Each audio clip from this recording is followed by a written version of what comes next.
Et salut tout le monde, bah c'est Nexo.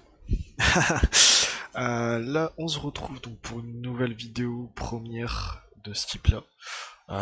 Bon l'habitude voilà j'ai l'habitude de faire des lives un peu cons etc. Là ça va être plus être une vidéo un peu explicative dans le jeu même, hein, donc dans WotB. Là il y a hier du coup donc l'M41D qui est sorti. Donc je sais pas quand la vidéo va sortir, hein, ça dépend de si j'ai la flemme ou pas de faire le montage. Donc voilà. M41D qui est typiquement un bulldog, hein, version Corona, donc version chinoise, hein. On va regarder déjà les caractéristiques ensemble, on va regarder les consommables, le camo aussi, le camo qui est plutôt pas mal.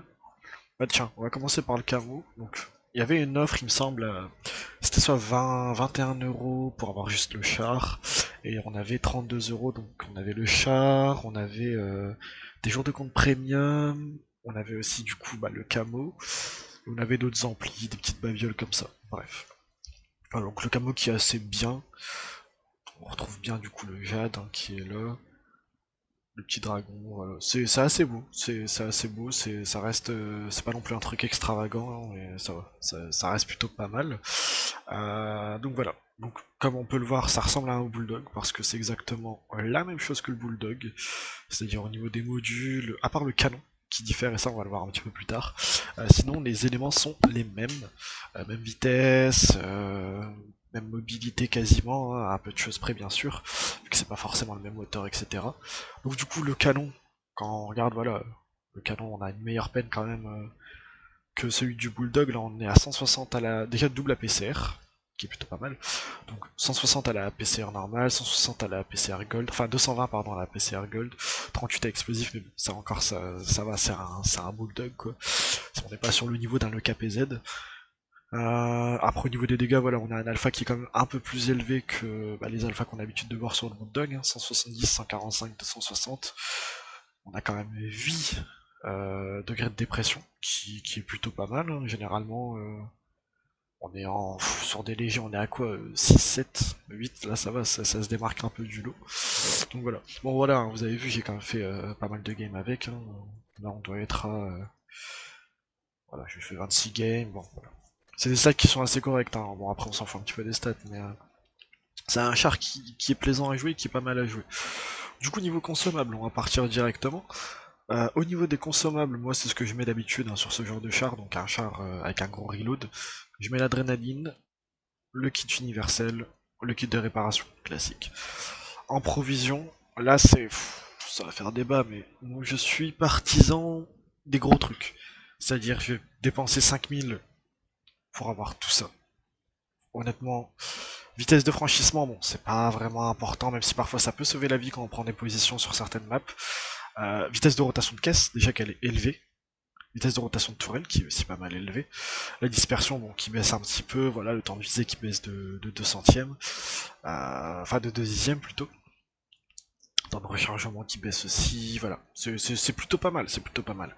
Après là, c'est là où ça pose souci, c'est que là, du coup on baisse à 3 secondes 58. Si on prend la soupe de tofu, on baisserait du coup le temps de rechargement du coup monterait. Baisserait pardon, parce que j'étais sur celui-là. Donc là il baisserait à 3,54. Ce qui ferait du coup un 3.5. Donc dans tous les cas en fait on arriverait à 3.5 ou 3.6. Donc c'est un peu de choses près la même chose. Donc voilà, à vous de voir en fait. Moi personnellement je mets juste ça parce que bon 0,1 centime c'est vrai que ça peut jouer, mais là pour ce genre de char là ça va. On a assez d'alpha et on a assez de RNG comme on dit pour pouvoir gérer ça. Après du coup kit de protection basique. Parce que mine de rien, on se fait quand même pas mal toucher les munitions. On se fait aussi beaucoup toucher, c'est le chargeur. Le chargeur aussi, on se fait pas mal toucher. Et le carburant amélioré, bah parce que Charlie, tout simplement. Bon après voilà, niveau de répartition des munitions, on va passer rapidement sur ça. Au niveau des munitions, voilà, nous on est sur 40 parce que c'est la munition majoritaire. Alors il est sur 15, là on est sur 10 parce que dans ces tiers là, on va tomber contre des T71 ou des chars qui ont vraiment pas beaucoup de blindage. Du coup, on préfère quand même mettre 10 HE, on sait jamais. Ensuite, du coup, au niveau de l'équipement. Au niveau de l'équipement, bon, faut avoir du canon, comme ça fait quand même bien baisser le reload. Système de visée amélioré. pour avoir un temps de visée qui est beaucoup moins haut. Après on peut mettre surcharge, si on veut essayer de la jouer campouse, mais voilà, c'est au choix. Moi personnellement je suis quelqu'un qui aime bien jouer au CAC, donc je mettrai système de visée amélioré. Ensuite, stabilisateur vertical, tout simplement parce que ça suit avec le stabilisateur de visée, enfin avec le système de visée. Après on peut mettre, voilà, si vous voulez jouer un gameplay plus campouse, plus longue distance, juste spot, se barrer, camper, voilà, vous pouvez prendre surcharge et canon amélioré, c'est au choix. Moi, pas comme je vous ai dit, moi je suis quelqu'un qui aime bien le combat au corps à corps, donc je garderai plutôt sur cet équipement-là. Ensuite, éléments améliorés. Bon, là on met dégâts par collision parce que les Dracula, on les voit venir à 3 km. Les Dracula, les LTTB, tout ce que vous voulez qui vont venir nous ram. Voilà, ça, on va quand même prendre cher, mais on prendra moins cher, c'est déjà ça. Ensuite, les points de structure au char, parce que c'est un char léger, les 4% au blindage de la caisse et de la tourelle, ça va pas changer grand chose. Donc assemblage amélioré, qui sera beaucoup mieux. Boîte à outils, tout simplement parce que on est un char léger, on a plus de chances de se faire track, donc pour pouvoir repartir plus vite, imaginons on n'a plus de kit, on n'a plus rien, voilà, ça nous permet de repartir plus vite. Après voilà, il y a la suspension standard, ça c'est mieux, ça dépend des configurations, mais honnêtement le mieux, le plus polyvalent et c'est le truc qui va le plus souvent servir serait plus la boîte à outils. Ensuite, donc, optique améliorée, parce qu'on est léger, après ça dépend, voilà. Si vous suivez un style un peu campus, vous pouvez mettre surcharge canon amélioré, avec du coup le filet de camouflage. Même si voilà, on monte de 10% à l'arrêt, bon, on monte à 50%, enfin 53%, c'est déjà bien, mais voilà, c'est au choix toujours. Là, accélérateur du moteur, tout simplement parce que, en fait, entre contrôle amélioré, qui va augmenter quand même de 6 degrés la rotation de la caisse, donc on passe à 75, là, ça va augmenter que de 3 degrés. Par contre, il y a le rapport poids-puissance qui augmente, la vitesse moyenne, bon, même si ça monte que d'1 km/h, et la puissance moteur. Puissance moteur qui, du coup, va nous permettre de monter plus facilement tout ce qui est montagne, etc.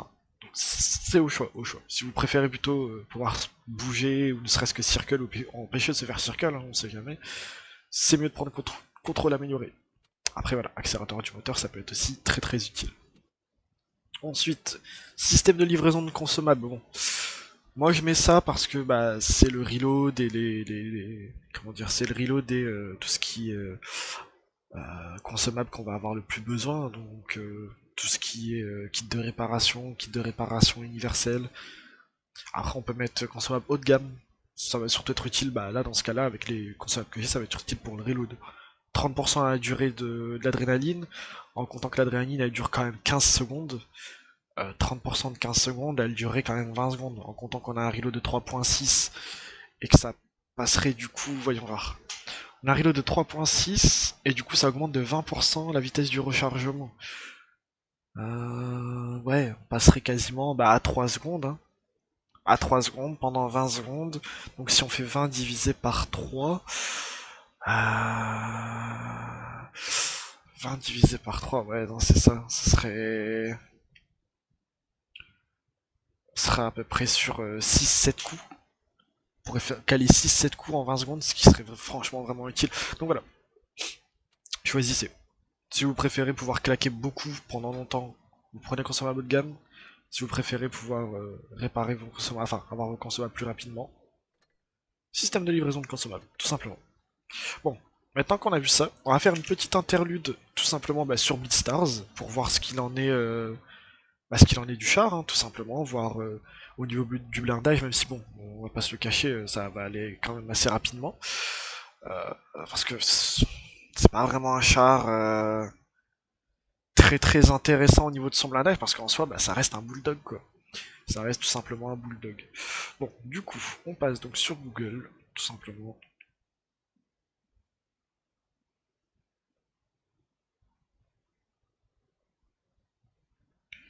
Voilà. Donc maintenant, sur Google, tout simplement, voilà. Donc là, on a le blindage sur Armor Inspector. Hein. Donc là, je suis sur BeatStars, tout simplement, parce que j'étais dessus tout à l'heure. Donc voilà. Là, on voit tout simplement, donc, bon, le char est quand même assez bon, on va dire. En termes de blindage, on a du blindage espacé là. Voilà. On va dire là, bon, on est sur un blindage espacé, on a très peu de chances de se faire peine le manteler, même si c'est possible, c'est toujours possible. Là, on a un petit blindage espacé qui nous permettra d'éviter de se prendre des HE dans la gueule. Après voilà, hein, comme je vous ai dit, on va vite passer sur le blindage parce que c'est pas vraiment le plus intéressant non plus. Voilà quoi, c'est très léger en termes de blindage, on est sur 17 mm, 35, de flanc on est sur du 25 mm, voilà. C'est vraiment assez léger quoi. Pareil là voilà, c'est un gameplay où vraiment c'est pour ça, on peut pas vraiment on pourra jamais reprocher à un joueur avec ce char là, bah, tout simplement de camper ou quoi que ce soit d'autre.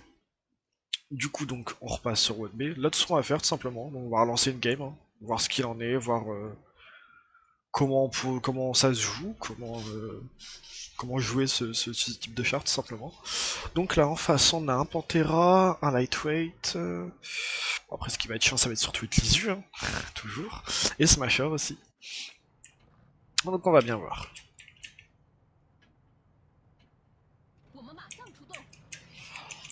Bon lui il veut direct partir à gauche mais c'est pas vraiment le mieux. Parce que si on part à gauche et qu'il y a personne on saura pas où sont les ennemis. Voilà. Bon. Ça s'appelle se faire goumer les enfants. Du coup, il va ressortir par là. Voilà. Bon voilà, on sait à peu près où ils sont. Voilà. Les meds sont partis côté med, les lourds sont partis côté lourd. Et nous dans notre team, bon, ça va être un peu compliqué pour le KR Navron et pour le T32. Donc là le mieux serait de Tosh.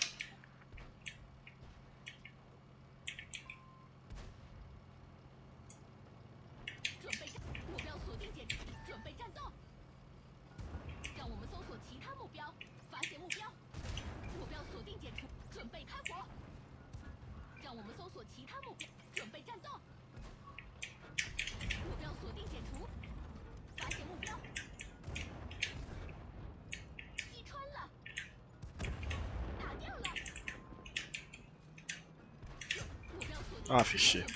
C'est ça qui est un peu chiant aussi, c'est que quand on va tomber sur des tirs un peu plus haut, bon, ça va être un peu plus compliqué de peine forcément. Oh là, je suis mort, je pense. Hein.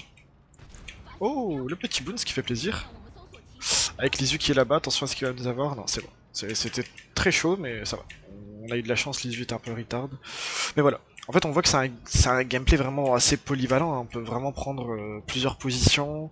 Enfin, pour l'instant, on a vraiment fait surtout du style assez agressif. Mais en soi, voilà, on peut facilement switch de cible, on peut facilement, voilà, super facilement circle l'ennemi. Hein. Ça, c'est voilà, ça c'est commun à tous les légers de ce genre-là, mais voilà. Après, ce qui est aussi intéressant, c'est surtout bah, sa mobilité et son canon qui sont bon. C'est un canon assez classique, on va dire, mais c'est quand même un canon qui permet de pouvoir prendre des positions un peu plus facilement, d'être assez polyvalent, tout simplement. Hein. Voilà, on peut battre en retraite plus facilement. C'est un bon petit char, honnêtement, c'est un bon petit char. Bon, là, ils ont moyen de remonter, étant donné que notre Carnavron est assez low. Et le T54 aussi, donc on pourrait se retrouver au même niveau. Donc là, ça peut être assez compliqué. Mais là, c'est ce qui est bien aussi avec ce char, c'est qu'on peut faire ce genre de choses aussi. Voilà. Voilà. Et là, on est passé derrière eux, sans souci, hein, ils s'en battent les couilles. Là, on est derrière eux, et là, on va leur mettre la misère, quoi. Voilà. Bon, le Smasher, il va être un peu dangereux quand même. Lui aussi, hein, Liestro, là, s'il nous shoot, on est dead.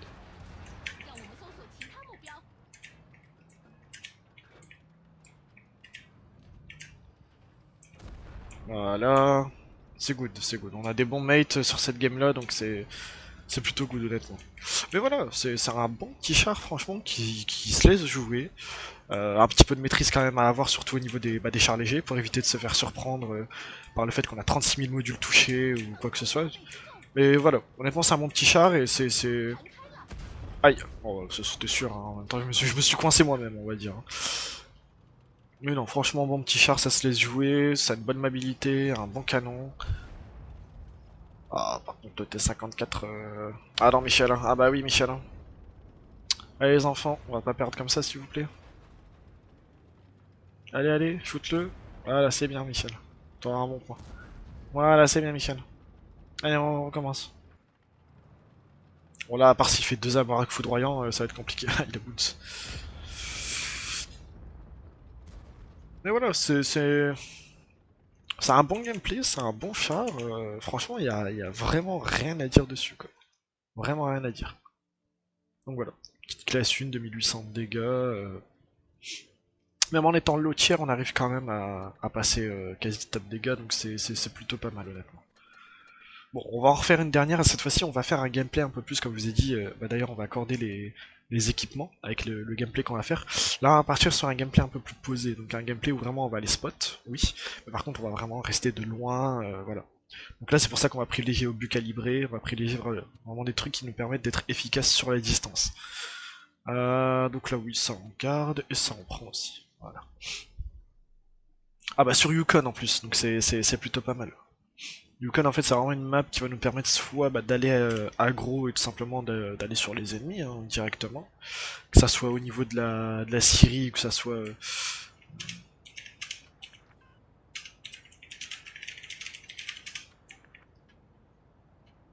Voilà, là on pourrait aller Syrie, hein, on pourrait tous aller à la Syrie, et pas en Syrie. Mais sinon, oui, là c'est une map qui est plutôt assez bonne. Bon voilà, on passe par contre à 3.9 de reload.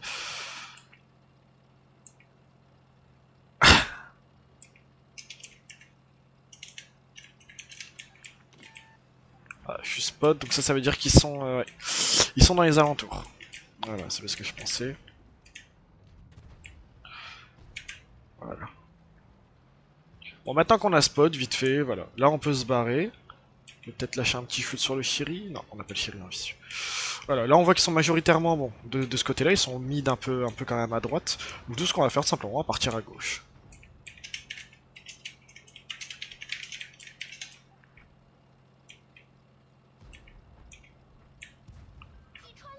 Oh les U, oh le SU, oh le SU, je le sens mal. Ah, oh, ça va, il nous a loupé.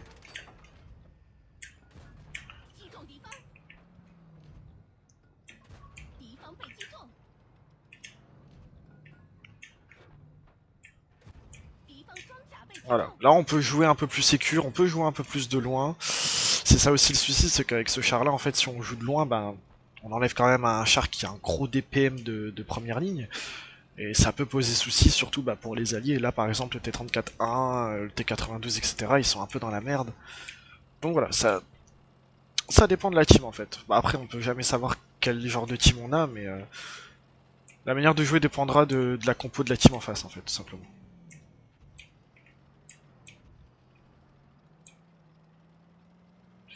Bon là concrètement, voilà, le SU est mort. Là il va surtout falloir aller ouais, buter le Shiri qui est là-bas. Ou alors on peut direct se faire le T-34-1 là. Voilà. Le Shiri qui du coup est mort, donc ça c'est bon. Et donc là il reste les 3 plus gros lourds. Bon, pour ce jeu, voilà, quand on regarde le KV4, bon, certes on a un canon qui est un peu plus perforant, mais faut pas rêver, hein. Contre des lourds au tiers, ça va être compliqué. Ça va être vraiment compliqué.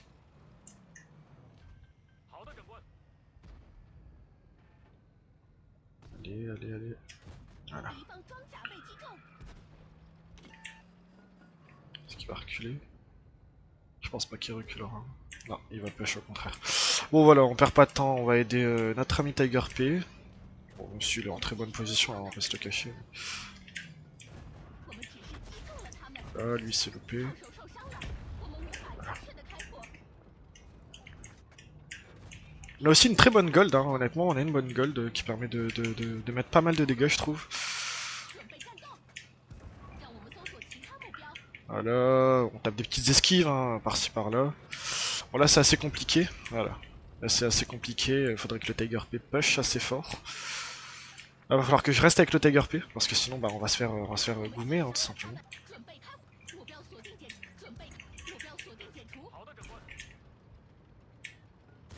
Voilà. C'est fait Goumed sur ce coup-là. J'ai mal joué. J'aurais pas dû rester coincé sur lui comme ça.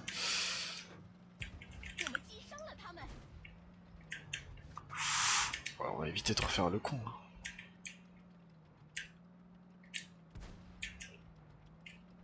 Voilà, voilà, c'est bon. Voilà.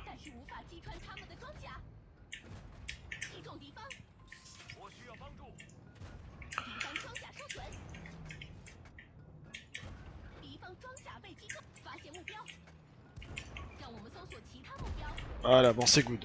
Bon, on va pouvoir aller aider notre ami IS-3. Même si là, bon, il est plutôt en bonne position. Hein. Il est en bonne position. Voilà, on va pouvoir peut-être même le KS. Hein.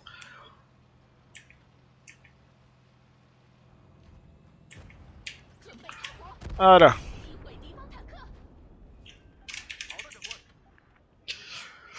Oh, la petite game tranquille, bon, c'était pour le fun, hein, qu'on s'est suicidé à la fin, faut pas forcément faire ça. Mais voilà, petite classe 1, 2300 dégâts, bon après oui, c'est normal, hein, le char vient de sortir hier, donc voilà. Mais voilà, encore une fois, on était low tiers, on est top dégâts. C'est dans les deux skills de gameplay en fait, on peut jouer quand même assez à distance, même si on va s'avouer sur la dernière game, on n'a pas vraiment joué distance, hein, on est resté assez éloigné certes, on n'a pas campé ou quoi que ce soit parce que c'est là où il y a la nuance, c'est de ne pas trop camper non plus. Parce que sinon, bah, ça nuit à la team, comme je vous ai dit, on est un gros char à DPM, enfin on a un gros reload. Mentalement pour l'ennemi, c'est assez compliqué hein, de se prendre des petits 160 tout le temps, voilà quoi. Mais voilà, sinon c'est un très bon char. Donc voilà, maintenant vous savez à peu près comment ça se joue. Si vous étiez hésitant pour l'acheter, bon, 20 balles quand même, c'est cher. Après il ressortira, hein, c'est moins cher, mais dans combien de temps? Ça c'est la question. Donc moi, honnêtement, je dirais pour pas dépenser trop votre thune, vous le prenez tel quel, le char normal. Le camo est beau mais sans plus, donc c'est pas non plus très grave. Hein. Quand on regarde, il y a plein d'autres camos qui peuvent être assez beaux sur ce char là, hein, voilà. Il y en a plein qui suivent à peu près avec le style du tank, voilà. Là on est à peu près sur du jade. Hein. Si on regarde bien, bon c'est pas exactement la même colorimétrie, mais on est sur un style à peu près similaire, donc voilà. Si vous voulez pas dépenser votre argent dans 30 balles dans un char avec un camo, vous prenez l'offre à 20 balles. Vous avez un bon petit char, qui est plutôt un bon moneymaker aussi, hein, on va pas se le cacher. Donc voilà. Bah sur ce, moi je vous laisse. Et voilà, si vous avez une idée de char ou quoi que ce soit à faire, enfin sur lequel on pourrait peut-être passer une petite vidéo, bah dites-le moi en com. Le premier qui me sort un speak, c'est un stand ban, d'accord. Voilà. Bon, bah sur ce, bonne journée à vous. Ciao.